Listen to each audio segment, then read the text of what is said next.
পেছনের মাল খালি করে এবার ওই সাইডে দিকে এই গাড়িতে ঢালবো। হ্যাঁ, ওকে বাই। এই বোম প্রেশার চালু হচ্ছে এবার।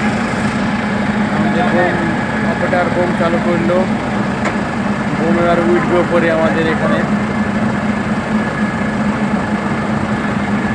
অনেক অনেক সময় এরকম হয়, গাড়ি ড্রাইভাররা হয়তো জানে না এই জায়গাটা লুজ মাটি ছিল, এই জায়গাটা গর্ত ছিল, গর্তর ওপরে মাটি দেওয়া হয়েছিল, সেই জন্য এখানে গাড়িটা বসে গিয়েছে। এবার বোম আমাদের অপারেটর বোম চালু করলো। এই যে বোম চালু হচ্ছে,